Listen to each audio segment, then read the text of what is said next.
Blue Mountains are an iconic landmark of the Australian outdoors. Millions of tourists and domestic visitors alike come to the park every year. So let's see just how much Australians know about it. Okay. I'm Maddie, I'm 18 and I'm studying Economics Advanced Studies. My name's Connor, I'm 18 and I'm studying Economics. Study? I'm Tom, I am 20 and I'm studying a Bachelor of Science. Hi, I'm Laura, I'm studying Bachelor of Business and International Business. How long ago did the Blue Mountains form? Was it A, 50 million years ago? B, 1 million years ago? C, 100,000 years ago? Or D, 4 billion years ago? A. A. I think it was D. 1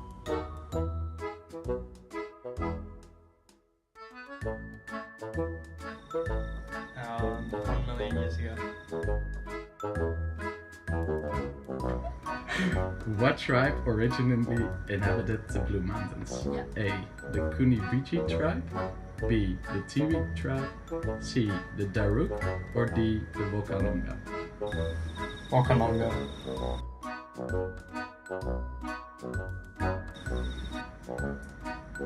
D. C. C.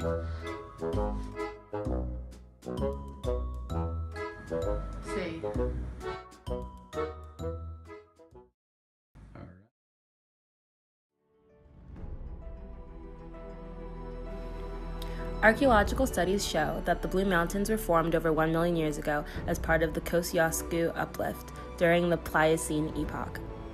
Although the mountains are known for their bluish hue, which led to them being aptly named, the mountains originally had a different name, Carmarthen Hills and Lansdowne Hills. Fittingly, Australia's first people, the Aboriginals, were the first inhabitants of these mountains. Evidence of the presence of the Daruk tribe can be seen in art carved into the rocks of the Blue Mountains, which has been preserved remarkably. One of the most well-preserved pieces of Daruk art is a rock carving known as the Fight of the Great Grey Kangaroo.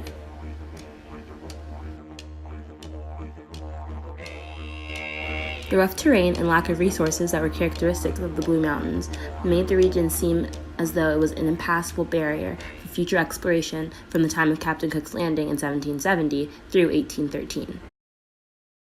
However, this would not remain the status quo for much longer.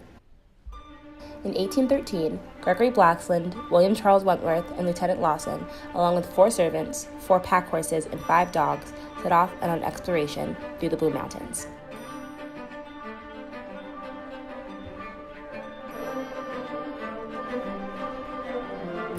Although ambitious, the expedition proved to be extremely difficult for the explorers.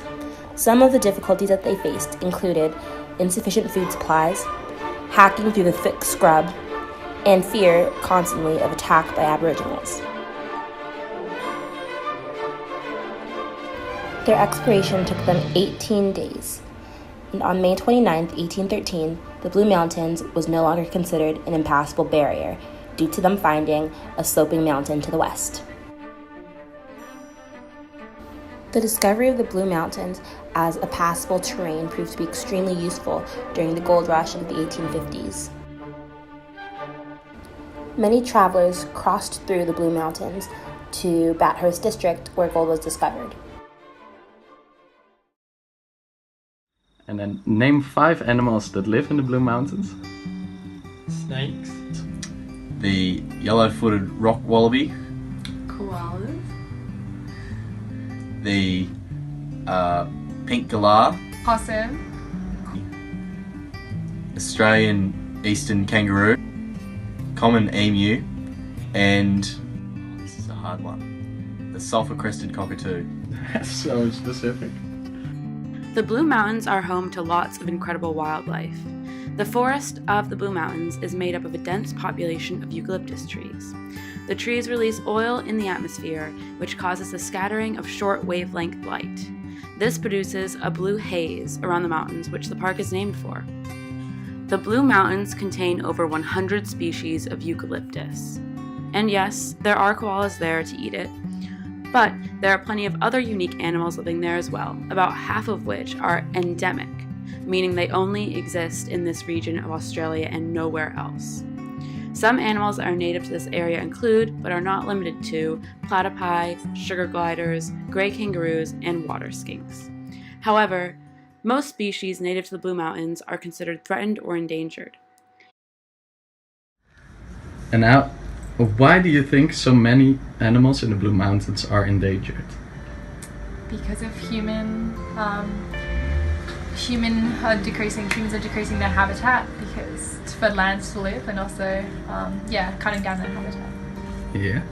A number of things can cause an animal or plant species to become threatened, many of which are caused by humans, such as deforestation, mining, and introduction of species like rabbits, goats, deer, and weeds.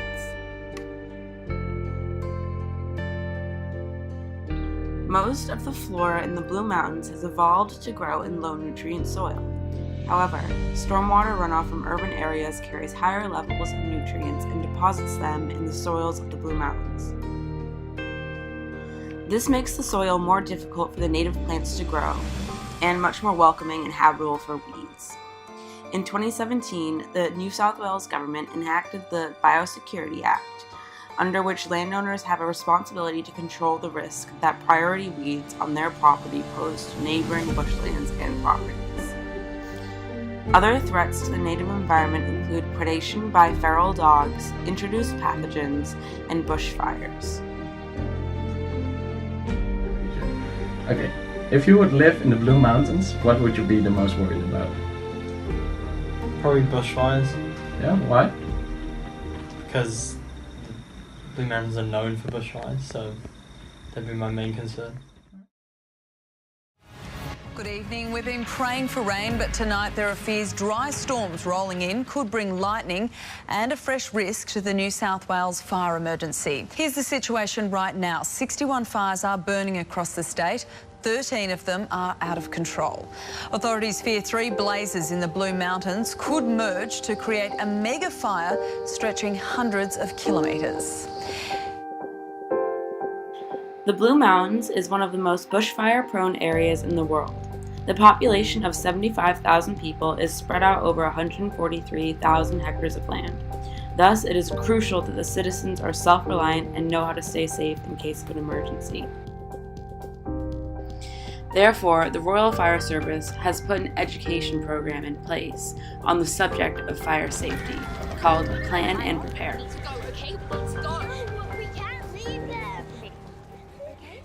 What you're looking at right now is a clip of an ad that New South Wales released in 2018 to promote fire safety.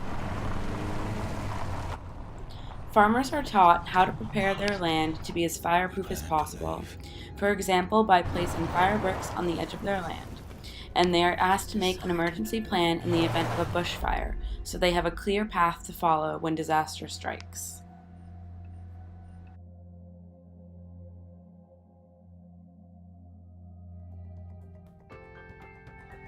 The Fire Service has also designated certain areas as bushfire, neighborhood safer places, as a last resort during a bushfire emergency, a place a resident can go if they have exhausted all other options in their bushfire survival plans. Not all areas have a neighborhood safer place, and sheltering in a neighborhood safer place does not guarantee your safety. One of the most notable bushfires in recent years happened in 2013, and many Blue Mountains residents blame a company called Endeavour Energy.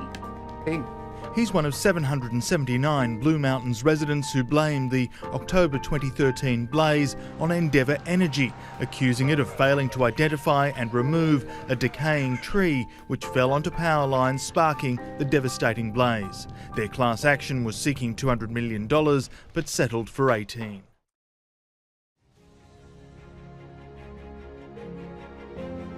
Although the Blue Mountains face a host of environmental threats, they are still a flourishing ecosystem full of unique and thriving species, and a distinctive area for Australian outdoor culture. It is incredibly important that the local government and visitors to the Blue Mountains protect the area so that it will be just as amazing for generations to come.